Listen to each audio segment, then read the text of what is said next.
This is Mark Bell from SuperTraining.tv, Super Training Gym, the strongest gym in the West. We are cranking along here with the Power Project. Got a question from Brian Kunst. What an awesome name. Very close to the infamous baseball card, Rusty Kuntz.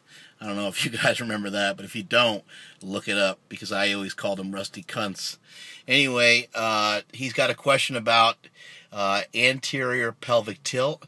Just to clear it up, anterior pelvic tilt means you look like J-Lo, your booty's sticking out, and your butt is kind of raised up and pitched back. Posterior pelvic tilt is just the opposite of that.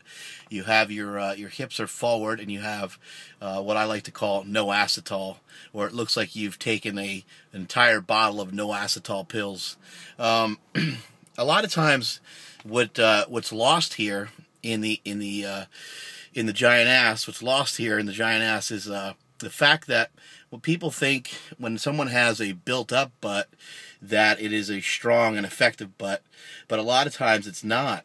Look at the case of AJ Roberts, for example. When he first went to Westside Barbell, the thing that they focused on with him was to build up his ass, which is a crazy thing to say, because if you've ever met AJ Roberts, he has a very, very large booty.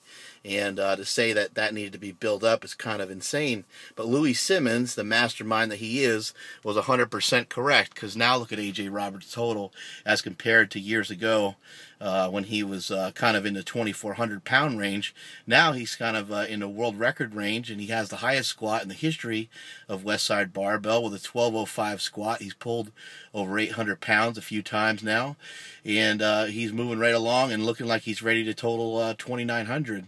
I think his best is around 2,855. So clearly that has worked for him, but he's a case of he's got some crazy anterior pelvic tilt, and he's got the big booty going on, and he had to do a lot of exercise to build up his glutes. So while flexing and stretching and foam rolling and stuff is good, it's not all that effective. It's not like someone like AJ or someone like myself. My butt is pitched back pretty bad too. It's not like we're just going to get on a foam roller and stretch and the problem's going to be gone. It doesn't really work that way. You're going to have to do specific exercises to build up those weaknesses and turn them into your strengths. So for you, Mr. Kuntz, you're kind of saying that. You're kind of saying that it's affecting your box squatting, especially with the specialty bars.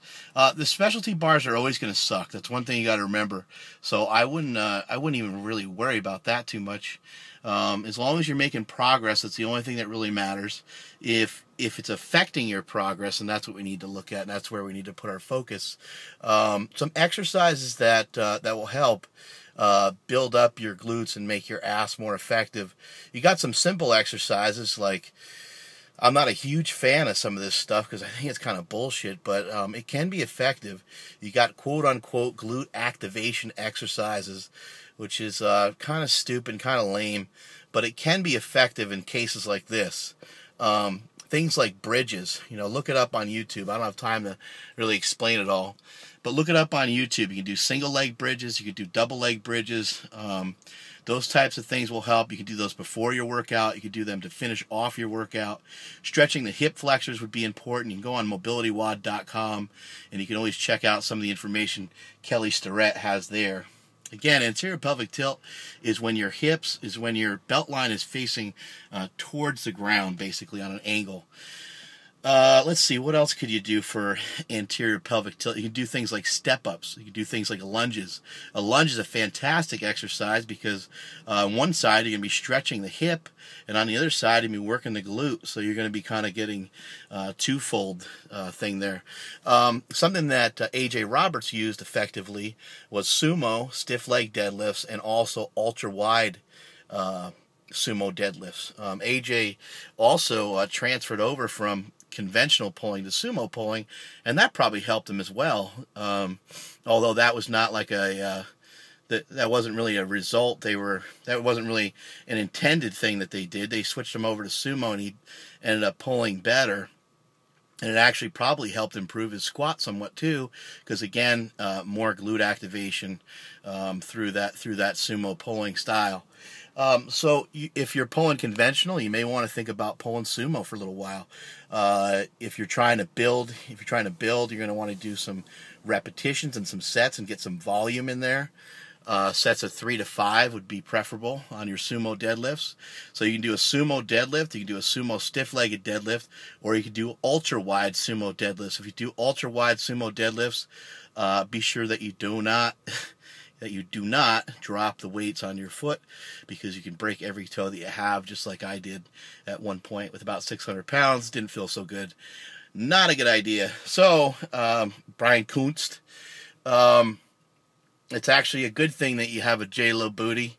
You can maybe send us in a video of you doing a booty clap. Actually, don't do that. Please don't. And it says here that you've hit a 700-pound squat in a single-ply suit, so that's fantastic. And you're looking to get on the platform, and I wish you the best of luck. Take some of those advices and throw them in a blender, throw them in your workout, and get to work and get to increasing that squat and increasing that deadlift. And that is it from supertraining.tv. Later.